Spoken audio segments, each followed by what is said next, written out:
रात्रीचे 11:30 वाजले होते. संपूर्ण घर झोपलं होतं. तेवढ्यात स्नेहाने अमोलला घराच्या मागच्या अंगणात एका अनोळखी व्यक्तीसोबत बोलताना पाहिलं. अमोलने स्नेहाला पाहताच घाबरून त्या व्यक्तीला तिथून पाठवून दिलं. स्नेहाच्या मनात पहिल्यांदाच एक प्रश्न निर्माण झाला. अमोल माझ्यापासून काय लपवत आहे? पण दुसऱ्या दिवशी सकाळी घरातून 1,00,000 रुपये गायब झाले आणि सगळ्यांचा संशय थेट अमोलवर गेला. मात्र स्नेहाला विश्वासच बसत नव्हता. कारण ज्या देवराला तिने लहान भावासारखं जपलं होतं तो एवढा मोठा विश्वासघात करू शकतो. पण जेव्हा तिला अमोलच्या खोलीत एक पाकिट सापडलं तेव्हा तिच्याही पायाखालची जमीन सरकली. स्नेहाचं लग्न रोहन सोबत होऊन 3 वर्ष झाली होती. घरात रोहन, स्नेहा, त्याची आई कमलाबाई, वडील आणि धाकटा भाऊ अमोल राहत होते. अमोल स्नेहापेक्षा 4-5 वर्षांनी लहान होता. स्नेहा घरात आल्यापासून त्याला कधीच परक समजलं नव्हतं. अमोल कॉलेजला जाताना डब्बा विसरला तर स्नेहा त्याच्यासाठी डबा घेऊन जायची. त्याची परीक्षा असली की त्याच्यासाठी देवाला नवस करायची. अमोलही तिला स्वतःच्या मोठ्या बहिणीसारखं मानायचा. एकदा अमोलची कॉलेजची फी भरण्यासाठी पैसे कमी पडले. त्याने कुणालाही न सांगता कॉलेजची फी पुढे ढकलली. पण स्नेहाला ते समजलं. तिने स्वतःचे साठवलेले पैसे त्याला दिले. अमोल म्हणाला, हे पैसे मी नोकरी लागल्यावर नक्की परत देईन. स्नेहा हसून म्हणाली, भावाकडून पैसे परत घेत नाहीत, फक्त एवढं कर, आयुष्यात चांगला माणूस हो. अमोलने तिच्या डोक्यावर हात ठेवत म्हटलं, तुम्ही माझ्यासाठी आई सारखे आहात. हे नातं घरात सगळ्यांना माहीत होतं. पण त्या रात्रीपासून परिस्थिती बदलली. स्नेहाला झोप येत नव्हती. पाणी प्यायला ती स्वयंपाक घरात आली.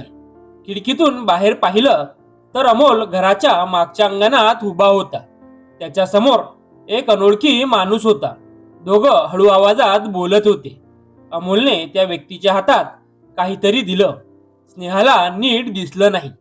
तिने दरवाजा उघडला. अमोलने तिला पाहताच त्या व्यक्तीला तेथून निघून जाण्यास सांगितलं. स्नेहाने विचारलं, एवढ्या रात्री हा कोण होता? अमोल काही क्षण शांत राहिला. काही नाही, माझ्या ओळखीचा आहे. पण एवढ्या रात्री काही काम होतं असं म्हणून अमोल आपल्या खोलीत निघून गेला. स्नेहाच्या मनात शंकेची पाल चुकचुकली. पण तिने रोहनला काही सांगितलं नाही. दुसऱ्या दिवशी सकाळी घरात अचानक गोंधळ झाला.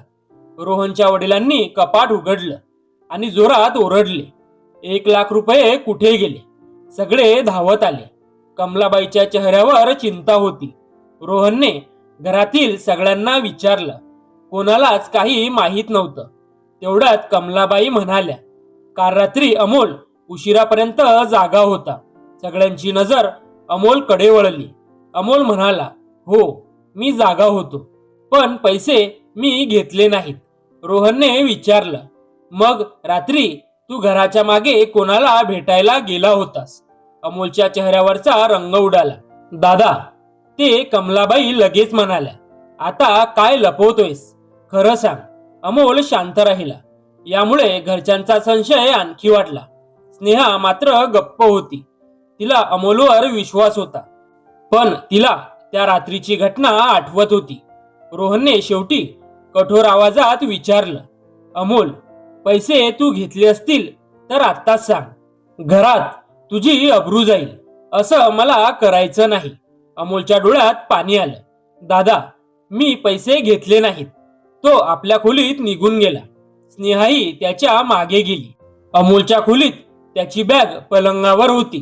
स्नेहाने बॅग उघडली आणि तिचा श्वासच थांबला. बॅगेच्या आत एक जाड पाकिट होतं. तिने ते उघडलं. आत 1,00,000 रुपये होते. स्नेहाच्या डोळ्यात पाणी आलं. ती काही क्षण त्या पैशांकडे पाहत राहिली. अमोल समोर उभा होता. हे काय आहे? अमोल हादरला. मला माहित नाही. अमोल, खोटं बोलू नकोस. मी खरंच सांगतोय, मला माहित नाही. हे पैसे माझ्या बॅगेत कसे आले? स्नेहाने त्याच्याकडे पाहिलं. मग काल रात्री तू कोणाला भेटला होतास? अमोलच्या डोळ्यात अश्रू आले. तो खाली मान घालून म्हणाला, मी तुम्हाला सगळं सांगणार होतो, पण योग्य वेळेची वाट पाहत होतो. स्नेहाने विचारलं, काय? अमोलने मोबाईल काढला. त्यात एका हॉस्पिटलचा फोटो होता. स्नेहा थक्क झाली. हा कोण? अमोल म्हणाला, आपल्या बाबांचा जुना मित्र आहे. त्यांचा मुलगा मोठ्या अडचणीत आहे. त्याला तातडीने पैशांची गरज होती. मी त्याला मदत करण्यासाठी काल भेटलो होतो. स्नेहाने विचारलं, पण मग 1,00,000 रुपये? अमोल म्हणाला, हे पैसे माझे नाहीत. मी फक्त ते त्याच्यापर्यंत पोहोचवणार होतो. स्नेहाला अजूनही सगळं स्पष्ट झालं नव्हतं. तेवढ्यात रोहन खोलीत आला. स्नेहाने त्याला सगळं सांगितलं. रोहनने लगेच घरातील CCTV तपासलं. व्हिडिओमध्ये एक गोष्ट स्पष्ट दिसली. अमोल घरातून बाहेर गेल्यानंतर घरातीलच एका व्यक्तीने त्याच्या खोलीत प्रवेश केला होता. ती व्यक्ती दुसरी तिसरी कोणी नसून कमलाबाईची बहीण शांता होती. सगळ्यांना धक्का बसला. शांता रडत रडत म्हणाली, मला पैशांची खूप गरज होती. माझ्यावर कर्ज होतं. मी पैसे घेतले, पण अमोलवर संशय जाईल असं मला वाटलं नव्हतं. रोहन संतापला. मग पैसे अमोलच्या बॅगेत का ठेवलेस? शांता खाली मान घालून म्हणाली, कारण मला माहित होतं की रात्री तो बाहेर गेला होता. सगळ्यांना त्याच्यावरच संशय येईल. घरात शांतता पसरली. अमोलच्या डोळ्यात अश्रू होते. रोहन त्याच्या जवळ गेला. भाऊ, मला माफ कर. मी तुझ्यावर संशय घेतला. अमोल काहीच बोलला नाही. स्नेहा मात्र त्याच्या जवळ गेली.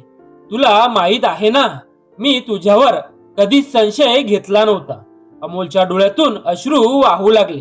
तो म्हणाला, मला माहित होतं, म्हणूनच त्या रात्री सगळे माझ्या विरुद्ध असतानाही मला एकटं वाटलं नाही. स्नेहाने त्याच्या डोक्यावर हात ठेवला. देवर असलास म्हणून नाही, तू माझा भाऊ आहेस म्हणून तुझ्यावर विश्वास ठेवला.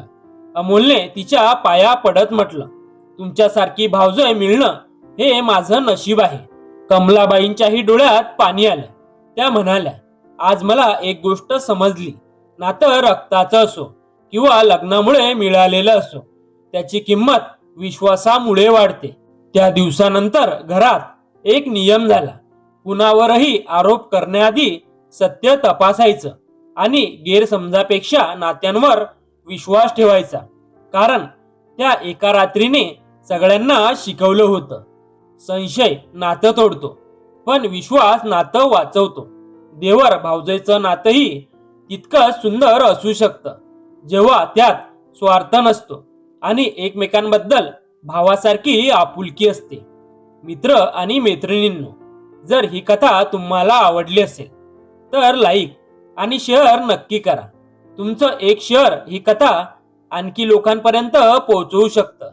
अशाच हृदयस्पर्शी मराठी कथा ऐकण्यासाठी मॉरल स्टोरीजला फॉलो आणि सबस्क्राईब करायला विसरू नका. पुन्हा भेटू एका नव्या कथेसोबत. तोपर्यंत धन्यवाद.